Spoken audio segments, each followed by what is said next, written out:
for cultural. So welcome back. This session will be focusing on supporting innovation crossovers between cultural and creative sectors and other sectors. In the previous session, of course, we focused the discussion focused a lot on these innovation flows and the policy action needed at national and government and local level. And now we'll try to dig some of these issues a bit further.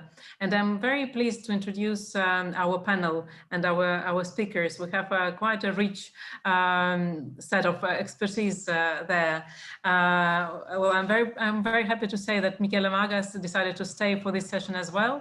She's chair of Industry Commons Foundation. We also have colleagues from the European Commission joining us today. Gauthier Grosset, who works in the Directorate General for Education, Youth, Sport and Culture, and he will be explaining to us the story of the KICS. And Bernd Fezel, also, we're very happy to welcome you, Bernd, our long-standing partner and director of the European Creative Business Network, Barbara Staher, our colleague in the Commission in the Directorate General for Education and Culture. I'm particularly very pleased to introduce also my colleague here at the OECD, Alexander Lemke, who is Economic Analysis Coordinator in our Center for Entrepreneurship, SMEs, Regions and Cities. Stef Bonk is as well together with us. He's Policy Advisor at the Flemish Department for Culture, Youth and Media, our partner and our host today. And Francesca Imparato comes from Emilia-Romagna, also a partner region in our project, where she is a project manager for Art Emilia-Romagna in Italy, obviously. Well, we have quite interesting agenda for this session. We'll kick off with a panel discussion to hear your thoughts, our panel members, on a couple of issues, and then we'll deep dive into what's happening on the ground, and we'll hear from Flanders and from Emilia-Romagna on how they are supporting this innovation crossovers between cultural and creative sectors and other sectors of the economy. So we're very much looking to really learning from this case studies. But before we go there, shall we maybe try to take some stock from lessons learned from the past? It will be really great to hear from Alexander, my colleague, Alexander Lemke. So what do we know about what works and what doesn't in supporting local innovation systems? Alexander. Thanks, Katja. I think this is probably the million-dollar question, and it's the question that sadly doesn't have an easy answer. The one thing we've learned across the years and across our different studies is that there is no cookie-cutter solution. There is no one-size-fits-all policy. But when it comes to supporting your local innovation system, you have to understand what is the capacity of the system. You have to understand what are the current bottlenecks, and you have to find a pathway that takes you forward. And even those pathways are not unique or linear. It might be very meandering paths. It might be more straightforward in other regions. So the first thing we know is that you really have to understand what is it that makes your region, your place, your local area strong, and what are your ambitions, and then identify the path you have to take to get there. I think one of the key parts of that's kind of important to keep in mind and to adjust the mindset to is that when we talk about innovation, the first thing that people kind of jump to tends to be patents, new products, and the next big thing, as one company always likes to put it. But in the end, when we talk about the local area and the places we work with, in most circumstances, innovation is not about creating the next big thing, but it's actually trying to catch up to what's already out there, to use the technologies that are there, the tools and the ideas, and then bring them and adapt them and adopt them. It's not about mimicry. It's not just copying what is out there, but really make it your own and to integrate it into what you're producing, what you're delivering, and what you're doing in your place. And this is where I think the culture and creative sector is a critical component in helping us understand and kind of make things our own in our area. And it's also something where we have to understand that the kind of skill sets we need is very different from the kind of advanced pushing the frontier approach that we see when it comes to most innovation-related policies. It's much more about learning through doing. It's about practical skills, and it's about the more I don't want to use the word engineering, but the kind of applied knowledge that is required. Then one thing we do see that is critical when it comes to supporting local innovation systems, it's the system part of the innovation element. System is not an individual firm or an individual institution that supports something, but it is a network, links between different stakeholders, between different actors, and the kind of joint functioning of the system as a whole. And to ensure that this actually works, what we need to do is to think outside of traditional silos. We have to think about trying to find these links, the network between institutions outside of our industrial silos, outside of our policy silos. People have portfolios, they're responsible to deliver policy X, and kind of integrating this with other policies is usually more effort than it might be worth. But we have to kind of break out of these linear thinking and actually try to understand how can we align our efforts across different fields. And what we see is that there is more of a focus towards a technological view of bringing people together. It's not about a certain industry, cars, or the supply chain of car manufacturers, but it's about the whole ecosystem that surrounds the production, development, sales, and after sales of a car, and the enabling factors, be it academic or in the culture and creative sector, that are kind of coming together and are kind of now being at the forefront of the thinking. But I think I talked a lot already, so I'll leave it there for now. No, that's a very good introduction. So you underlined indeed that the importance also not only of the breakthrough innovation, but of the catching up, the skill set that we need to have there, and also of learning through doing and applied knowledge. Well, the system part of the innovation system, and also the ecosystem and approach, and well, the enabling factors around that.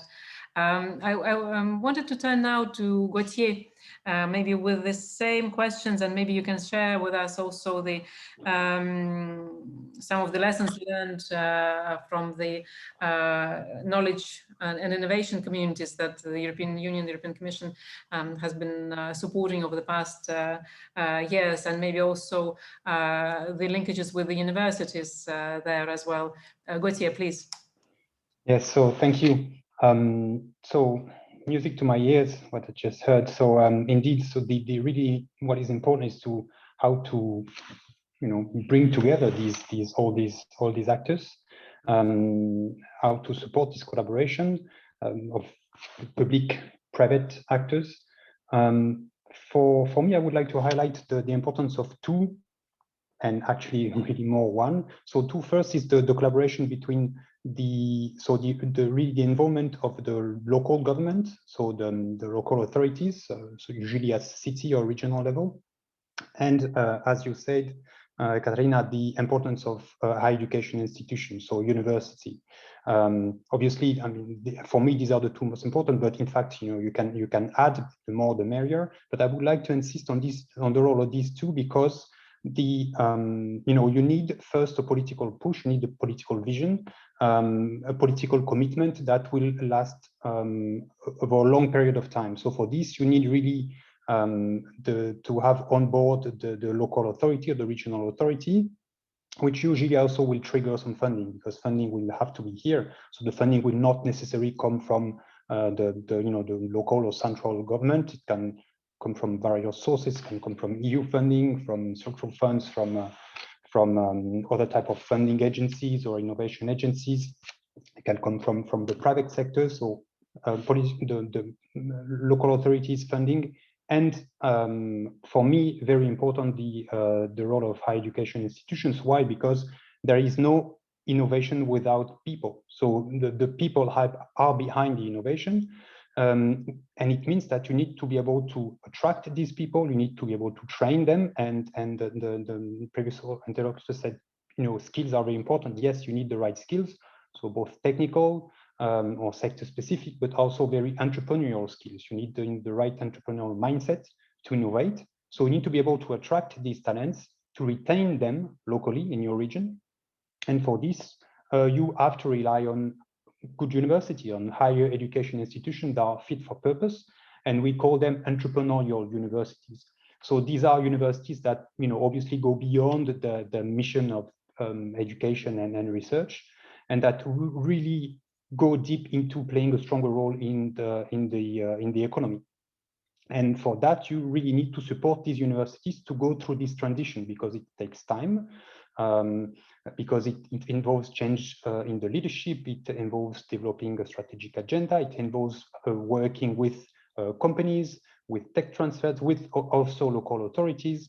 It needs new innovative curricula that also usually involve companies. So I talk a lot about companies because obviously you all know this. This is this triple, quadruple helix, you name it, with academia, companies, government. You can add the research, the civil society, etc. But I'm insisting again on the role of higher education institutions, because they often play the role of orchestrating actor. Because in order to, you can bring these together, but you need a strong power to really foster this collaboration. Really to bring these actors to co-develop and co-share a shared vision, and it's not really easy, because they often don't speak the same language. They don't realize that they might not have the same short-term goals, but they have the same long-term goals. And for this, you need this orchestrating actor. Sometimes it's higher education institutions, sometimes it's government. But in our case, on the side of the Commission, we have tried something over the last 10 years, let's say, is to bring all these actors through public-private partnerships, supported by the Commission, by the EIT, the European Institute of Innovation and Technologies. And these public-private partnerships are called KICs, Knowledge and Innovation Communities. And these KICs are really the orchestrating actor, I'd say, this ecosystem animator, if you want. And I was really stressing the fact that they need to be here for a long time. They really need to, bring them together to set these long-term objectives and this strategy. So for me, this is the point that I would like to stress. And also for the KICs, for the Commission, on the Commission side, it's important to stress that it's difficult to bridge the EU level and the local level. And I think with the KICs, the bridge is made because the KICs are place-based, and they work on what we call place-based innovation, that really help to develop locally these innovation ecosystems. So I'm going to stop here. Yes, thank you very much, Gauthier. And I'm sure everyone is waiting and very attentive to what you will be saying about the KIC for cultural and creative sectors later on in this session. And I also wanted to connect with what you were saying about the universities and their entrepreneurial mission. This is also a big project that on which the OECD and the Commission have been working together for quite a number of years already. It's called Innovate, and basically it provides a very practical self-assessment tool for universities when they want to assess the quality of their entrepreneurial teaching or learning programs. And I think it was picked up and used by hundreds and hundreds of universities, not only across Europe, but globally. And now you are thinking how to expand this and bring it a step further and help the universities to work even closer with local governments. So once they have done this assessment, to prepare a kind of action plan and strategy and implement it. So that's something also for us to follow and look at. Maybe I would like now to turn to Bernd Fezel and Barbara Stacher from the European Commission. And maybe, well, we already provided this a bit of a broad picture on how this innovation flows go at the local level. But maybe it will be great now to hear from you, what are the challenges maybe and good practices of innovation crossovers between cultural and creative sectors and other sectors. Maybe Bernd, we can turn first to you. Yeah, thank you so much. And also thank you for having me here. It's a great pleasure to follow this up. Great conferences always from the OECD. So the topic of taking stock, best practices in this field. I think first of all, the question is, what are we taking stock of? What do we mean with crossover? And a study we did some years ago identified about 17 different kinds of crossovers. I'm just pointing out a few now. Of course, we all know it's a product crossing between sectors. It's a process maybe, but it's also something non-technological crossing. It's knowledge crossing, it's networks crossing, and it's also, and that's the most strangest thing to say, mindset crossing. Yeah, it's a different mindset in different sectors. So how do they cross over? And looking into all those different aspects, I just took out 5 or 6 best practices. One is in the Netherlands. They developed a knowledge and innovation agenda for CCI just 2 years ago, coming up with new grant schemes to bring together public and private sector. They call it PPS grant, but also developing field labs, exactly what Gauthier has been talking about, also innovation outside of the classical universities about people doing something in different settings. You have in Germany a new program called Innovation and Pioneer Business Solution. It's run by the federal government and is a non-tech innovation program crossing sectors and also going into the non-profit sector, also going into social innovation for Federal Ministry of Economics in Germany, quite a big step and an innovation in itself. In Hamburg, for example, you have a cross-innovation incubator, the only one I know so far, and leaving going to a third nation, going to Flanders, they coined this word of the inspiration-driven economy. They have a cross-pollination attitude and approach, calling it innovation across industries, an own tool, where you can go through like a menu, very nicely navigated to help you cross-innovate. But also another best practice I would point to, and there are many, but I'm just taking this out, on fashion. There are many best practices on circular fashion, looking into new materials, looking into new value chains. And here is one called Closing the Loop in Flanders. One more last thing to point out is Kreativwirtschaft Austria. They have something they call creative catalysts, where they're looking for companies, also now specifically for creative companies to help in the recovery. And I think that's one of the rare nations which have on national level also integrated creative industries into their recovery strategy already now, and this for cross-innovation effects. So it's not only about helping the creative industries, but helping the wider economy with the creative industries in this kind of really difficult recovery. So I would say for now, taking stock, you see a lot of more best practices than 5 or 6 years ago. But you also see that crossover is going into the smart specialization strategies on regional level, quite a few. I think about 40 regions have adopted at least cross creative industries.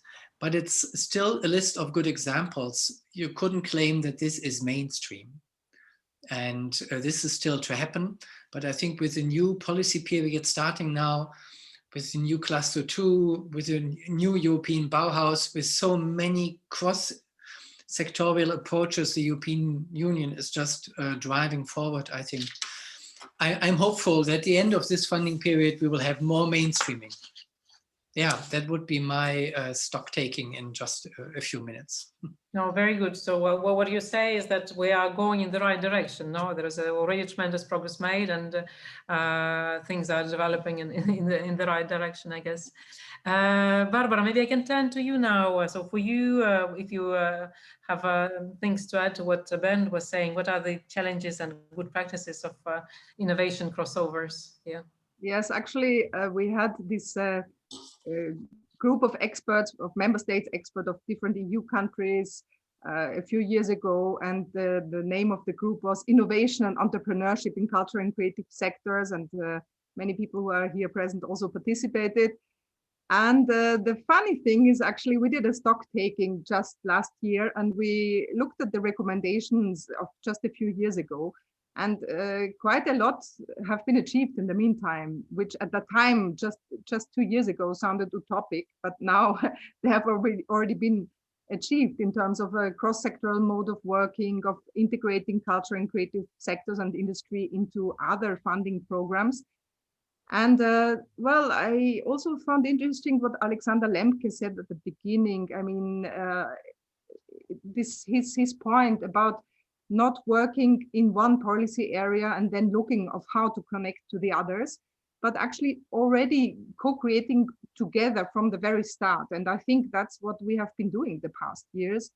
Not only in the different EU parts of the EU, but also with many culture and creative sectors, member states, local and regional authorities. You know, we have been innovating also there. There are a lot of different projects. I mean, this conference is also co-financed by the EU, and actually, you know, the importance of local, and this is why we're doing this together with the OECD, has become also clear because innovation, as Alexander Lemke said at the beginning, has to come back to function in its local ecosystem also, and at the same time network. I mean, that's exactly where the challenge lies, and that's why Gauthier also rightly says that is the kick is going to help in that, to expand the networks directly from local to regional to global to EU to whatever.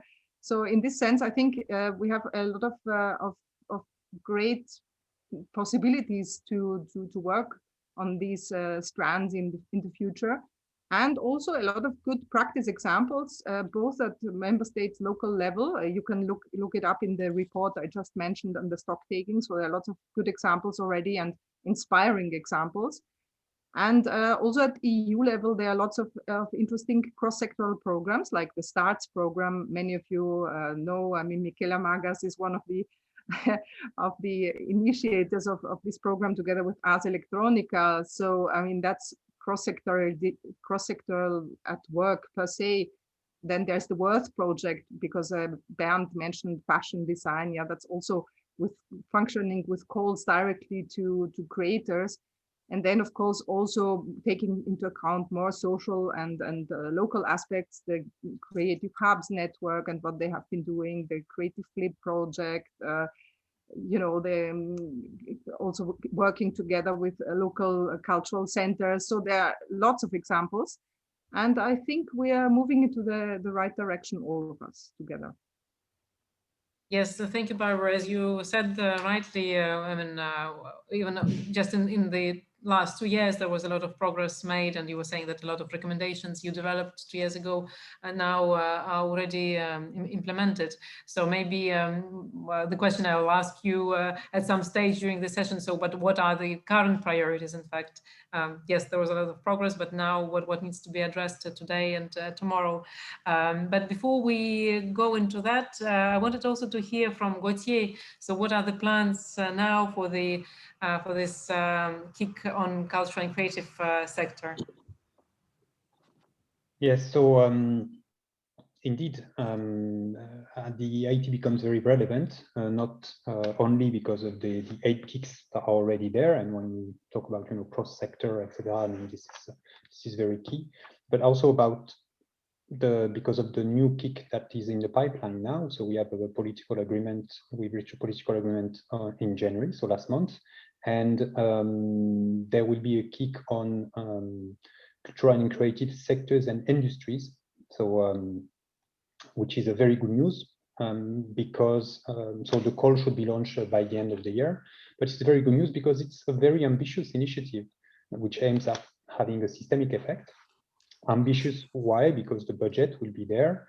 I mean, the budget is not yet set because it depends on the performance, it depends on various aspects, but we could expect potentially around 50 million per year for this initiative. And ambitious also because the timeline is very long. So I was talking earlier about the fact that you need to commit for a long period of time, and this will be the case. So a kick and the KIC on CCI in this case will be here for 15 years. So it will be funded by the EU for 15 years. And one interesting model of the KIC is the fact that it will develop financial sustainable strategy in order to keep its activities after the EU funding will stop. So this means that this initiative will actually stay for a very long time, and so this KIC will, should unlock, accelerate the innovation potential of these sectors in terms of skills, in terms of business support, access to funding, so all the issues that we know the sectors have. We don't yet have a final roadmap, but this is going to come soon. What I can encourage you to do is to follow a webinar that the EIT will do on the 21st of April. So if you're interested, and I encourage all potential interested stakeholders to attend this webinar on the 21st of April. And so put this in your calendar, and I encourage you to apply. Thank you very much, Gauthier. I wanted to hear now maybe from Bernd, because you were one of the strongest advocates for the need to have a KIC for the cultural and creative industries. So maybe what are your thoughts now that it is happening? Yeah, I can only congratulate the member states, the European Commission and the European Parliament to agreeing on this after a longer debates and also obstacles because of Brexit and other things. So that this is possible now has really the potential to be a game changer, what many members in Parliament were looking for when they, for example, started the intergroup on cultural creative industries to settle this sector on eye level with others. Quite often it's economic size, value, and driving force, as well as its social cohesion. This many dimensions of its effects are not really seen. You cannot go to work without dressing and hearing music, listening to the radio, reading the newspaper. This is all creative industries. Even before you start working, you consumed half of our sectors. So with the KIC, this is really now coming to a new effect, because it's not just about another product or another process and design thinking, but really this systemic effect, which has been the idea of the Commission and the Parliament for so many years, and which I think also many in our sectors are looking for. What, in our sector, we would say we are looking for a new narrative. And this is at least part of this. Yeah. So you see me really happy, and many of us. Michele, maybe I now wanted to turn to you and to hear your views on what we were discussing right now. So in your view, what are the challenges or the good practices in this innovation crossovers between cultural and creative sectors and other sectors? And maybe also to pick up on this discussion that we started, that a lot of progress was made over the past few years in terms of policies at national and also European level. But what is missing there? What should be the focus now in the next couple of years, you think? Well, I think we link very nicely to the previous session and what was discussed there. For instance, the new skills, human-centric. So, for instance, putting the human in the loop and actually emphasizing how technologies and how innovations affect human beings. Most of the things that was discussed in the previous session actually have a huge impact on these new mechanisms that we are opening up, and they're opening up great possibilities, but also great responsibilities. So there are some fantastic new opportunities for the cultural creative sector with this new KIC in terms of being central to the cross-domain collaboration and cross-domain innovation, because particularly in the applied part of the CCI, so the cultural creative sector, for instance, in design, critical practice education, design entrepreneurship education, scanning of the horizon in terms of affordances, in terms of usability, new materials, different types of industrial perspectives. that has always been the case. And there have been methodologies developed in particularly those types of education that we can easily port over now into these new places where we are operating with the new frontier technologies. So with greater knowledge of frontier technology, with greater exposure to tools, the culture creative practitioners can really start to test drive what those means, what are the new affordances. They can start to use some of those imagineering scenarios that we discussed earlier. Some of the start to create new use case scenarios, which will allow us to really experience what it means to put the human at the center. And there is another aspect, which is that a great many of these independent practitioners and the smaller practitioners within the culture creative sector operate very close to what we might call, in kind of broader industrial terms, emerging markets. They have really great knowledge of that. I mean, just some of the examples that Annette Novak was quoting in the previous session, which is from TikTok and from some of those. And of course, she has knowledge of that because she operates in the culture creative sector that's very close to these communities, even though the communities are very, very young and very new and operate according to very different rules. We have got greater knowledge of those. So compared to most other traditional sectors, we have got, I don't know, for no better word, the finger on the pulse of where these new opportunities lie, what they might look like, what sort of implications may be. So we are very, very useful in the sense that when you start to combine capabilities from the different sectors, which of course, everything that's data driven. So providing we solve interoperability in data, big long word, which you can see that I'm very fluent at because I work on it actively with our Onto Commons project. So for most culture creative sector, this is what is that? So basically, to put it in plain terms, when we solve the problem of language between those different sectors, which we have to do in order to have what I would call in a European common data market, which we desperately need, right? So if innovation, the future of innovation is targeting the European common data market, then the sector that is really good at creating a space of common understanding is a fantastic facilitator with new kinds of roles such as bridging, orchestrating, or possibly even catalyzing and translating, which are this sort of new types of roles and hybrid occupations which will facilitate innovation at this cross-domain, in this cross-domain space. Fantastic. Maybe what I would suggest now is that if our speakers agree, we can hear the two case studies from Emilia-Romagna and Flanders, and then have another round of discussion on the key takeaways, what we have learned from these case studies, and also on the policies that are needed now at national, local level to support the innovation crossovers. Yes, and with this, I'm very pleased to give the floor to Steph Vonk, Policy Advisor in the Department for Culture, Youth and Media in Flanders.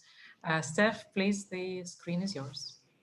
Thank you so much. And thank you also for inviting me and giving me the chance to talk about our Innovative Partner Scheme, which is a grant we developed for the creative and cultural sector in Flanders. Also very nice to see some familiar faces. It's been too long with the COVID and all that stuff, so it's also really nice to see you all again. So hi. So indeed, the Innovative Partnership Scheme for Flanders, Belgium. Next slide, please. As Bernd already said, in Flanders, we have a thing for innovation by cross-pollination. It's also one of the quotes my professor at the university used to say all the time. She loved that. So I've been using it as well in my presentations because I think it's such a catchy thing to say, but it's also such a powerful thing to do to stimulate innovation with. And I always like to start with a little story. Next slide, please.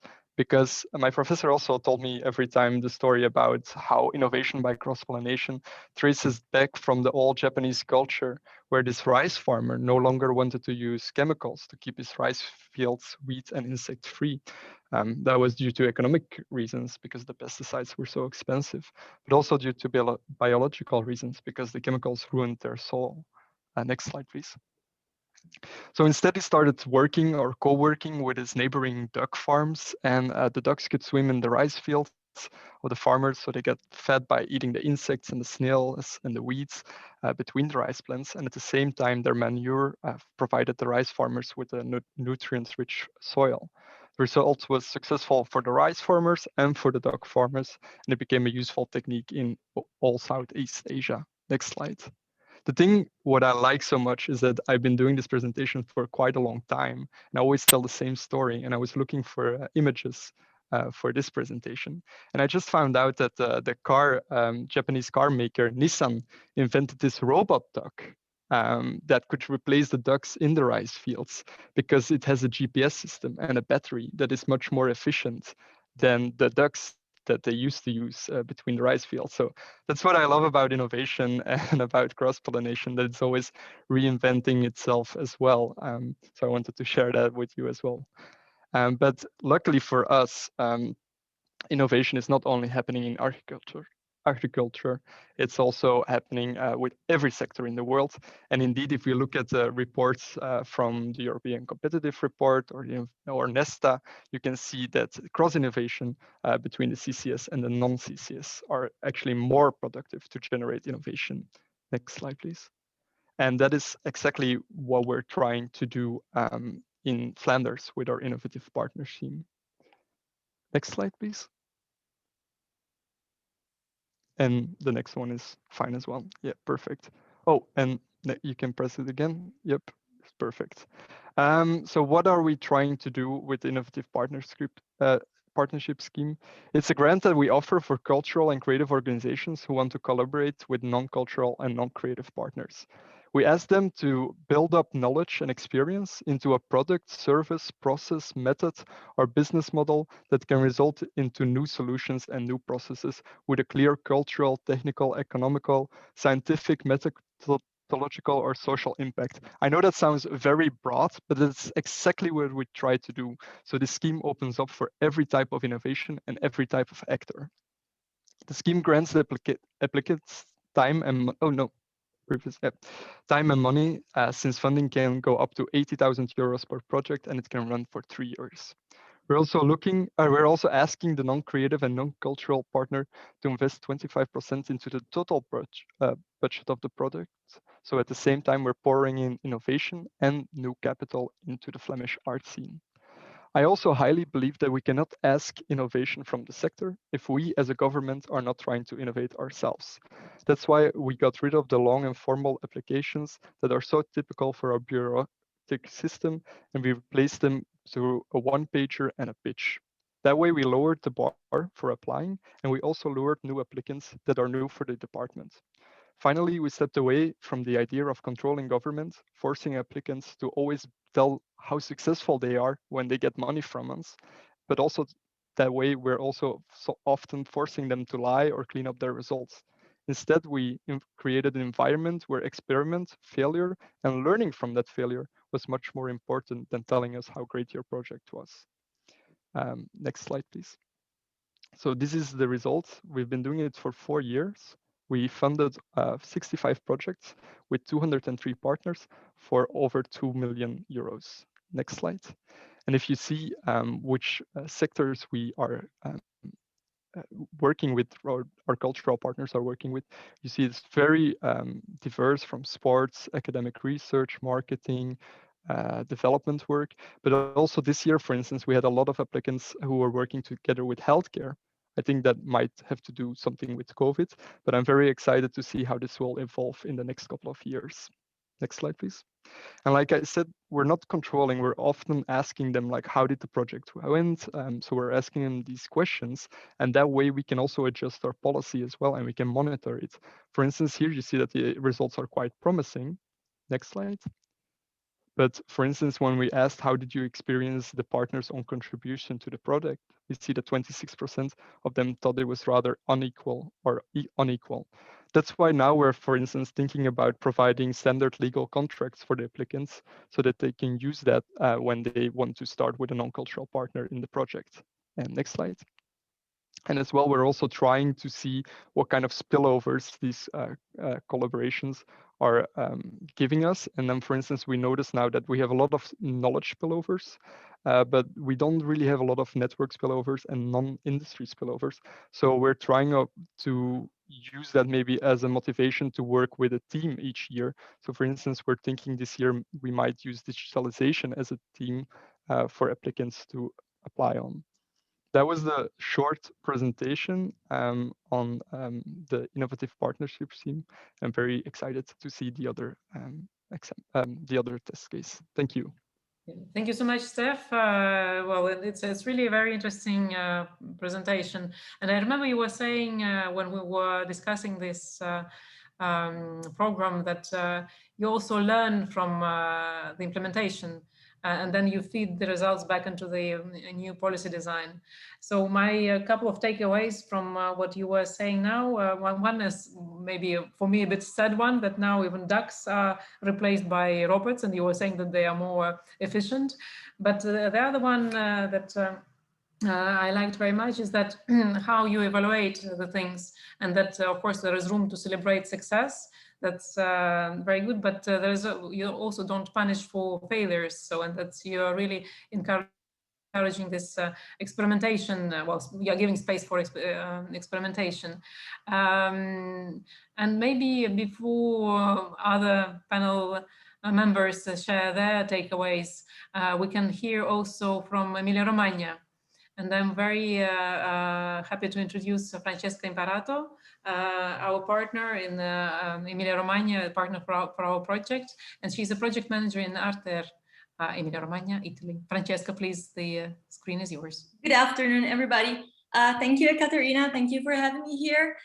So I represent today the Emilia-Romagna region. As Ekaterina said, I work for the consortium of the region, Arter, which supports the sustainable development of the territory, internationalization, and innovation. So that is why today I will be introducing the regional strategy developed to foster innovation within the cultural and creative sector. Next slide, please. So I would like to just break the ice with a quick overview of the artistic and cultural heritage of the region, which is situated in the northeastern part of Italy. Next slide. So the region is known to be home to the most ancient university of the Western world, the University of Bologna, which is actually the first to have created a bachelor's degree in drama, arts, and music studies.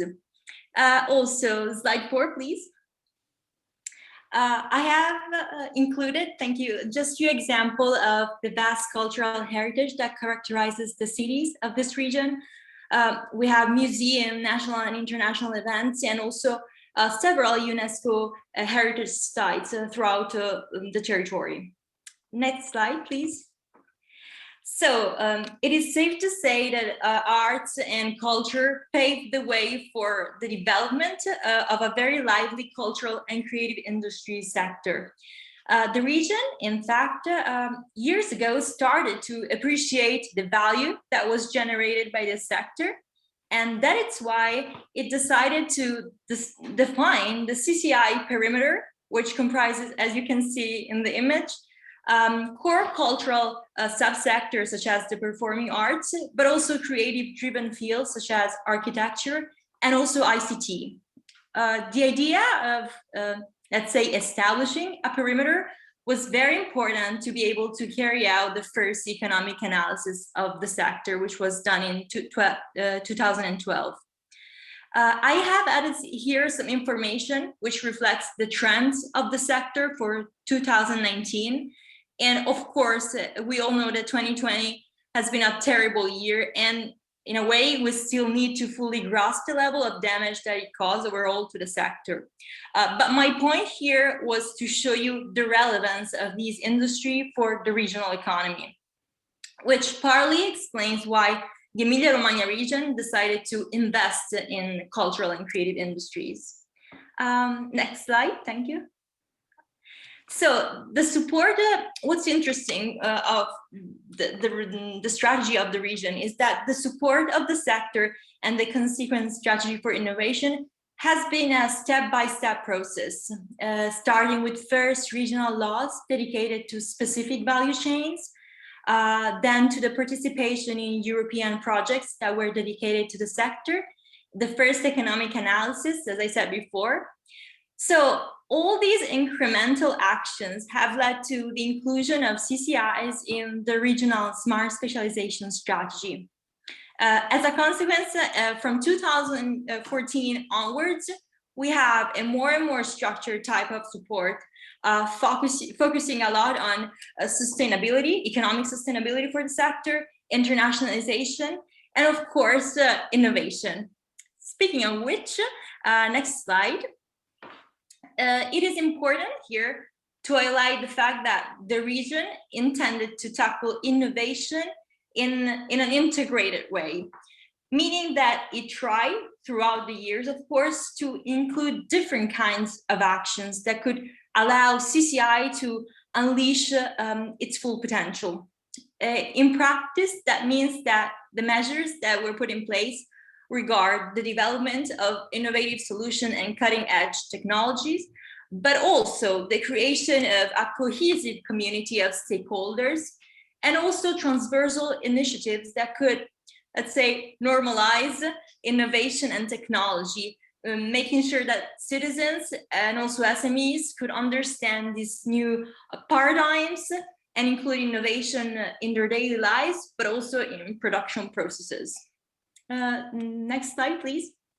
So regarding the first macro area, development of innovative solutions, I have included here some actions, some specific actions, such as call for proposals developed by the region, dedicated the first one to laboratories working on industrial research project for CCIs.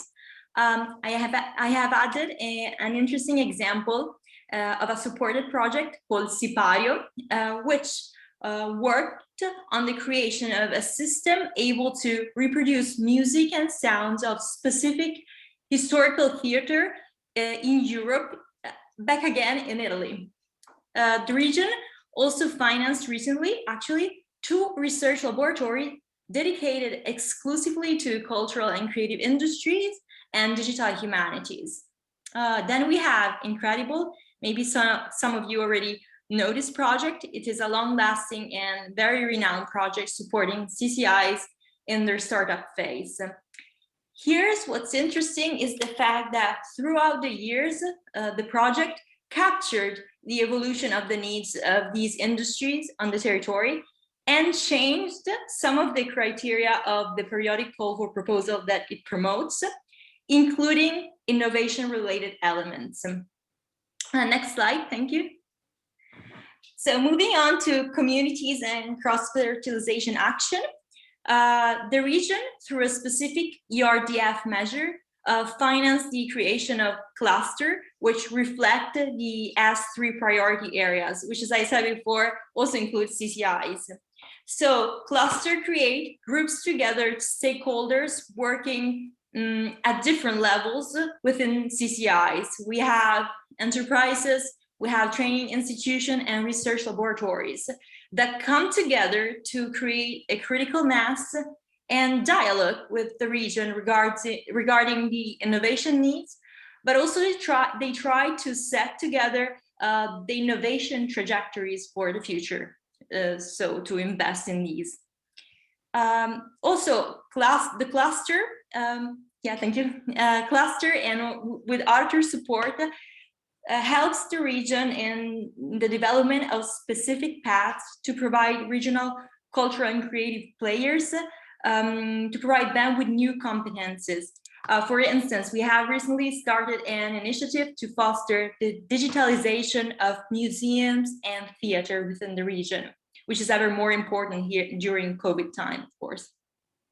Regarding the creation, I'm going to finish this slide briefly. Regarding the creation of communities and cross-fertilization among different sectors, Arter manages for the region EROI. EROI is a platform hosting a digital community with professionals from very different domains. Here, the aim is to mix up knowledge from different fields and encourage collaborations to find solutions to specific challenges through open innovation processes. For instance, let's say that I have an enterprise and I have a technology-related gap. I can post this challenge in here on this platform and see what the collective intelligence brings up to solve my challenge. Next slide. So the last macro action regards the integration of innovation and technology in people's life and in production processes. I have included some remarkable examples, such as the open laboratories, which were once again funded by ERDF, an ERDF measure. Open laboratories are regenerated spaces scattered throughout the region. We have former cloisters, former factories, and also unused theaters, for example, that were supplied with innovative technologies and were actually conceived to enhance physical cooperation and participation among citizens, NGOs, institutions, SMEs through events, hackathons, also courses to decrease the digital divide, for instance. Again, we have also specific initiatives that are organized to show that cross-fertilization among CCIS professionals, ICT specialists, entrepreneurs is possible and can foster the competitiveness of traditional sectors. A recent example is ICT Meets the Arts, which was organized within a European project, Region Arts. The event wanted to reflect on how the interaction, the collaborations between artists and technologies can generate added value for a wider ecosystem. I will wrap up this part with the next slide, with the fact that the Emilia-Romagna region put in place a monitoring system whose aim is to evaluate the implementation of regional policies that fall under the smart specialization strategy. So this instrument monitors, for instance, the projects that were financed through through specific actions, public and private investments, the enterprises that were created, and so on and so forth. I will conclude with the last slide by tackling the two main success factors for our innovation strategy. First, the fact that almost each action tries to actively involve and gather a wide range of stakeholders with very different skills and expertise, which stimulates the collective intelligence to find innovative solutions. But also, the fact that the region encourages a bottom-up approach to collect ever-evolving CCI needs allows to implement very quick responses to satisfy these needs. Finally, just a few words regarding our recommendations. We believe that it is important not to overlook the need of the cultural organizations that operate on the territory, because they tend to differ in terms of dynamics from creative industries. In fact, the latter tend to include more easily innovation and technology in their processes compared to cultural entities. So it is very important to pay special attention and care to the cultural domain as well, so as not to leave it behind. Also, it is ever more important not only to focus on the economic impacts, but also the social ones, which are more difficult to define and measure, but are pivotal, especially for cultural and creative organization, and especially in the world we live in today, which is ever more complex. Thank you very much. Well, thank you very much, Francesca. I would now turn to our panel to hear, well, what are your takeaways and thoughts based on these presentations. But before I do this, maybe I can go back to Stefan, Francesca with a question. If you were to advise other regional governments interested to set up this kind of programs and schemes to support cross-innovation, what would be your recommendations? What would be your 2-3 top advice? And you started, of course, already to mention these success factors and the importance of working with different stakeholders, the bottom-up approach, setting up the right evaluation frameworks, understanding the difference between the dynamics within cultural parts of the sector and the creative, more market-oriented parts of the sector, and also the importance of focusing not only just on economic impacts, but also on social impacts. But maybe you can share with us a bit more on that. So what's your advice for other regions interested to set up similar programs? Steph, maybe? Well, I think maybe the first one is to keep yourself flexible, because like I said, we've been doing this for 4 years, but we've learned from our mistakes as well. The first year, how we approached this idea of to stimulate cross innovation, this is totally not what we done the second year, because we found out that we were asking the wrong questions. We were asking it was the wrong way of applying. It was all formal. It was like they had to fill in a lot of paperwork, and we noticed that actually none of the new actors that we wanted to approach, they wanted to apply, because it was too much work, it was too much effort. That's why we changed it to like the one pager and the pitch. So I think that's most important, to make it, to keep it flexible, that I would say, especially for us as a government. The second one is maybe not something I still struggle with, and which I loved about the presentation from Francesca, is like really trying to create a community. This is something that for me still is very difficult, because we as a government, we often try to keep a lot of distance between us and the sector, because we want to be involved, but we don't want to be influenced too much. But for me, this is very hard, because as you can see in her presentation, this is so important. If you want to create like an environment for cross innovation, you also need to create like a community where you can meet and learn and experience from each other. So this is something that we are still not doing enough, I think, as a government, but which I think is very important to take with you, because I've been working on that as well for the last few years. Francesca? Yeah, an important thing is the fact that we should make sure that the different ministries at regional level communicate with each other. So to have an integrated strategy, you need the Ministry of Culture to communicate with the Ministry of Health, let's say, of Welfare, and so on and so forth, because this can lead to a use of funds in an integrated way, so that you can focus more on specific areas of interest for different kinds of sectors and regional services.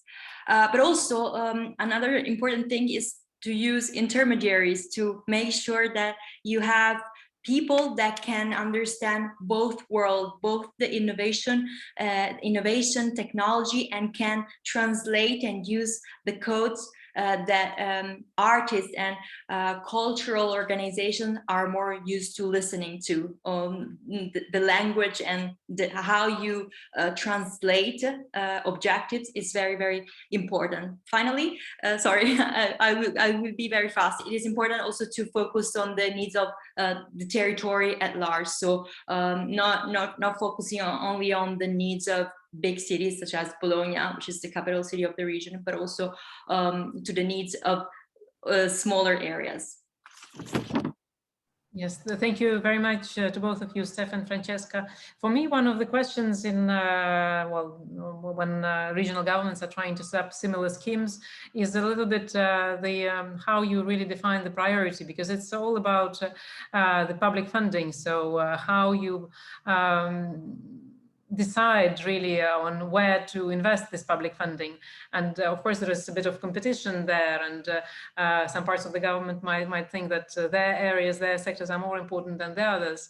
But maybe, Francesca, when you were starting your presentation with explaining the size and the importance of the sector for the regional economy, that's one of the ways to win this competition a little bit for the taxpayers' money somehow. But maybe, well, other panel members can also share their thoughts on this.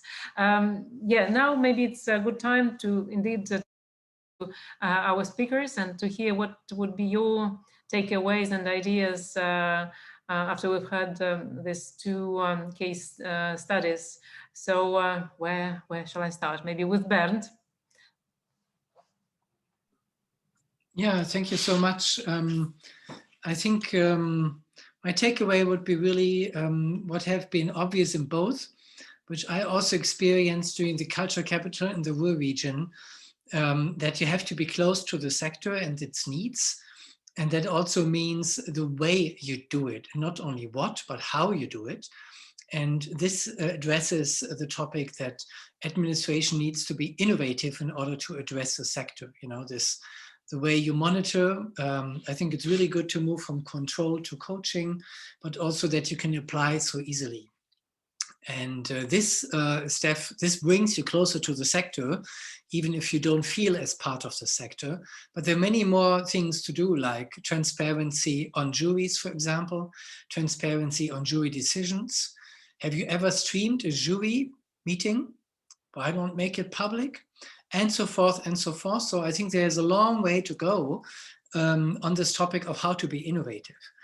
The second thing is also you know, policy seen as a development. Steph just said it. It shows that policy is not a linear development, but if you look carefully, this is the same with you know, the green transformation, with the digital transformation, and you see it now in the COVID crisis as well. I think it has been more like a myth to say that policy has ever been a linear process. It has always been iterative. But of course, a policymaker tries to show that policy is in control. But nowadays, I think this topic is gone. You can be more frank about it and say, yes, we are developing policy together.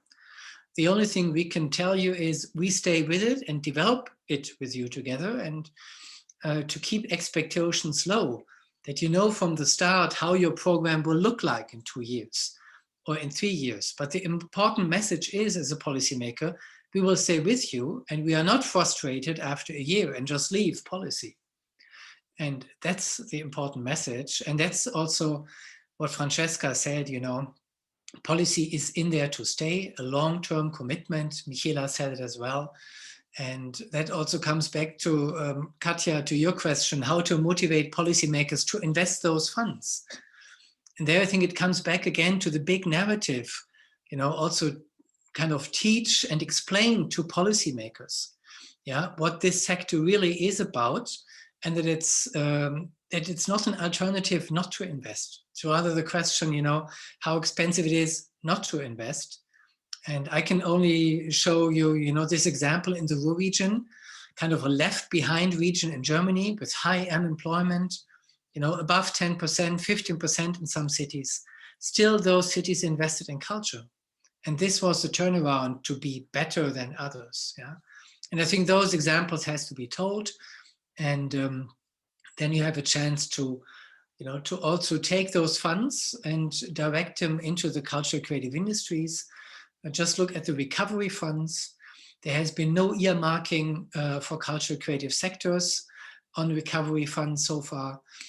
Yeah, so there's still a lot to do. We missed out on that, and I hope that in the next years to come, this still would be delivered. Yeah.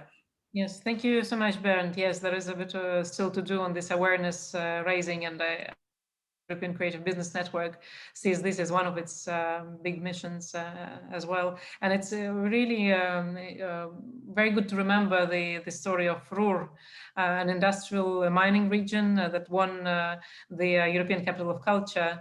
And it was a transformation, and you were quite behind this process years back, and still, I guess. Gauthier, I don't know if you would like to share with us the main takeaways, and maybe provide some advice also to Flanders and Emilia-Romagna after having heard the case studies. Maybe you need to unmute.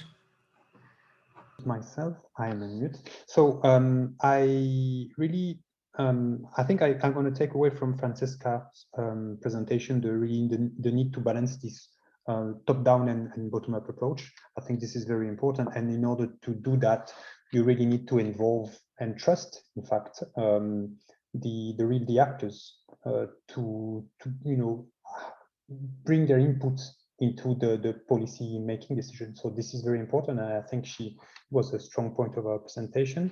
And from Stefan's, I will probably take the one of the points he made on this the need to animate these ecosystems. So on this, I will insist on the need to somehow bring in what we could say like a trusted third party that will help all the actors to really work together and co-develop the strategy. I like also the point that Bernd made on the fact that administration somehow needs to be innovative, and this is very important because you need to learn throughout your life, and you can learn how to be more entrepreneurial. So this is something that should be stressed, and this is the best investment a region or a country could do, is invest in education in order to ensure that at administration level, at government level, you train the people that are there, that will be decision makers, or how to embark, how to take risks, calculate risk, and how to be there to support better the innovation process. Yes, thank you so much, Gauthier. Maybe I can now turn to Michela. Michela, what are your thoughts after these two wonderful presentations? They were wonderful presentations. Yes, you're absolutely right. Both Stefan and Francesca's, and it was such a refreshing thing to hear. Actually, there was one thing about talk about those types of things, but then to actually implement them is something else, as we have heard, and it's very it's laudable and remarkable what they've done. But what it particularly highlights for me is that it's not just a matter of focusing on the regions in the sense that sort of Bologna is perhaps not to the size of Rome or Milano, but it's actually, for me, what is particularly interesting is the decentralized mindset, because it is a mindset. It's not a technology, it's a mindset, and it's a philosophy, and it's something that where we need to really be looking for the new systems and new answers that are going to support our ecosystems. And for instance, in the case of Emilia-Romagna, I mean, it's very clear for me that sort of some of the stars are places like Modena, like Parma, like Ravenna, for instance. Those are incredibly agile. They are of a particular size. They have a particular ecosystem that's very strong, very famous for certain things, and attracts people for particular reasons that combine creativity. I mean, for instance, in the excellence in cuisine, just to name but one, it's creative cuisine that is really world famous. It's not just the fact that you have ingredients down the road. It's not just the fact that there are entrepreneurial mindsets or small enterprises that excel at certain things. It's actually this particular creative element and the meticulous kind of attention to detail and stuff that which our sector is sort of really good at. So Europe has over 500 cities that are between 100,000. I'm not very good at the numbers with Modena and Parma in particular, so Francesca can maybe correct me. But European cities are mostly between 100,000 and 300,000 people in size, maybe up to 400,000 people, but more than 500 cities are of that size. Now, when you have cities of that size, they tend to be very agile. They have a very strong ecosystem usually, because most of the main players in the ecosystem know each other, and they know the policymakers, and they can actually create a dialogue much more easily, and they can have that physical space where they interact, especially if at policy level they are encouraged. It's much easier to actually get them all engaged. You don't have to travel 1 hour in horrible traffic and in pollution in order to get there either, to actually be able to interact with other players. And then when you look at each one of them, I mean, what's happened with our work with individual cities, for instance, like with Aveiro in Portugal, that declare themselves as the STEAM city. So they actually want to integrate the arts into their education at all levels and into all of their practice. Or working with, for instance, Mannheim, which is very, very strong on the cultural creative sector, particular aspects of it as well, like design and music. But they are surrounded by big industry centers and the larger centers. Now that the question of infrastructure, technological infrastructure, particularly broadband and connectivity, has been solved, because there was an issue up until a few years back, where smaller centers were not enabled so much. Now they're all enabled. It's a question of deciding or creating a USP, or realizing what the USP, the unique positioning of that city is, both in terms of culture, creativity, and the mix of the ecosystem, which includes, of course, industry and organizations, public organizations, but also small players. Because each one of them, when we start to analyze them, when we work with them, we realize they have a particular unique selling point. And if you do that for each one of these wonderful cities, you will have, like, I mean, can you imagine like 500 plus cities that are very agile and servicing future needs of both industry, economy, and culture in particularly kind of focused ways. I mean, I think this is a phenomenal opportunity. And this is where policymakers can sit down with their local ecosystem and actually really look at themselves and look at what they look like from the outside. We are working currently with a Finnish city to do that, because people tend to be, when they are in those centers, they can have the tendency to be navel gazing a little bit, and a little bit kind of have the sense that they are not worthy of the big guys. And it's completely wrong. It's the opposite. They're actually far more agile, and they're able to do a great deal more. So when you encourage them to look at themselves from the outside perspective and say, what is special about you? What can you actually contribute to the European perspective? And each one of them has that, for sure. So this is where we have like a real winner, you know, as an idea of encouraging these sizes of cities to create really strong, unique selling point for their ecosystem. Yes, thank you so much, Michela. Maybe I can ask now Alexandra and Barbara. So what are your, well, the lessons learned from this discussion and from these case studies, and what are your maybe suggestions, recommendations for local authorities? What should be the policy priorities now in the next couple of years to support this cross-innovation? Alexandra, maybe I can give the screen to you first. It's kind of easy because the two coincide in this case. I really like the examples, because half of the points I had on what should be the priorities are kind of mimicked by what these two examples kind of tell us what we need to do. And the rest has been said by my predecessors already, but let me kind of maybe give it my own spin. I think one of the things we started out the discussion was with a point that it's about people and people in local places that can create a system that can be the drivers of innovation, cross-fertilization, cross-pollination in the Flanders case. And it's about, as Bernd just put it, or also Gauthier, it's about the trust between the people.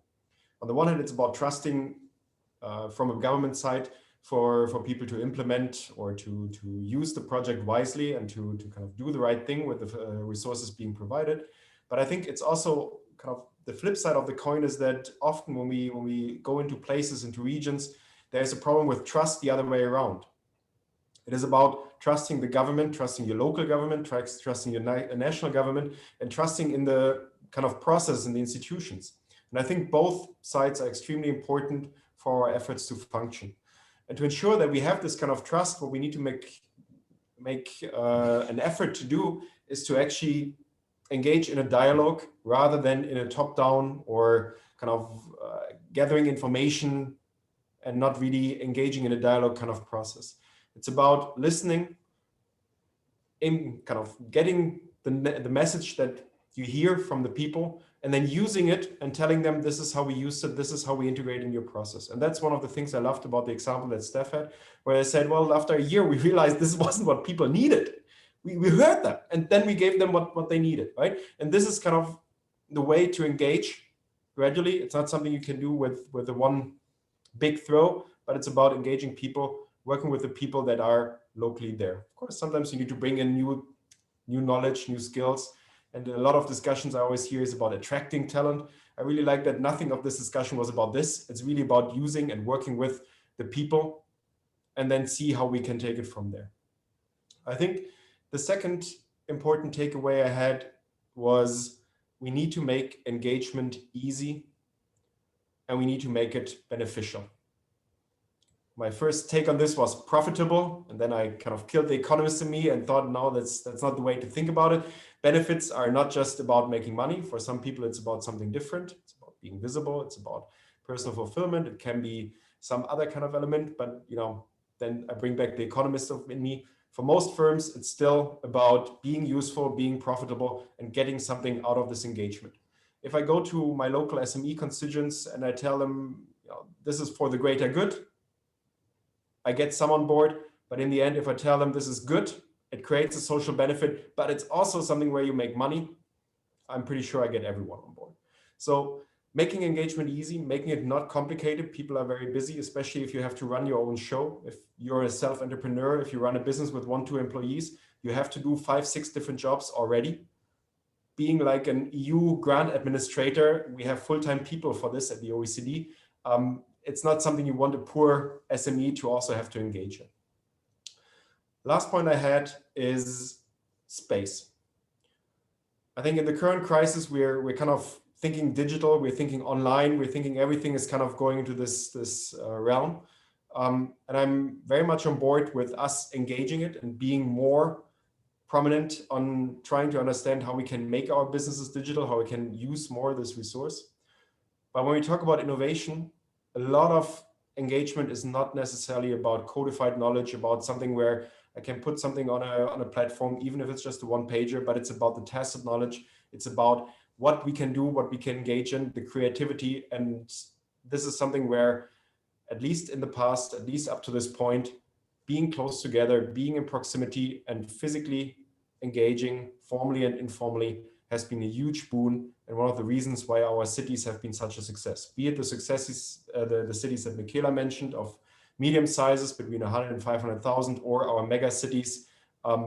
We live off the engagement and the exchange, and the virtual can only replace so much. So having the space, providing it, and kind of setting a focus that helps us guide, helps us bring people together that are going into the same direction and want to have the same objective. And I think this is one of the things that we sometimes forget when it comes to the public sector, that it's not just about providing money, it's not just about setting regulation, but it's also about providing a vision and a strategy towards where we can take it and what are the factors we want to rally around to help people understand, as Michaela very, very nicely put it into her part.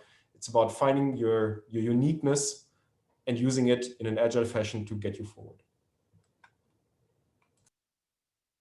Yes, thank you so much, Alexander. Well, as you say in your bio note, you work on all matters that link people, places, and businesses. And indeed, I hear all that in what you were saying, very much so. Barbara, well, maybe final word from you as our partner in the European Commission. Yes, well, I was a bit surprised by the question, what are our recommendations to local authorities? I'm not used to this kind of questions anymore because actually local authorities, they know very well, much better than us what to do. And I think what we're trying to facilitate is peer learning. How can a local authority in Flanders inspire Emilia-Romagna or vice versa? And also how can we learn from local authorities? So I think it's more about that, and that also links to the new European Bauhaus. It's a huge exercise of how to interact in a new way. It's quite risky, and it's not a ready-made concept, and the concept is in the making by discussing it directly without even having a clear plan, which is also quite confusing to everybody, including the stakeholders and the sectors and the people in general. They're asking us, what is that? What are you intending to do? And I mean, that's exactly the point. Let's do it together and see where we need to go. This also links to what Steph was saying. Keep yourselves flexible.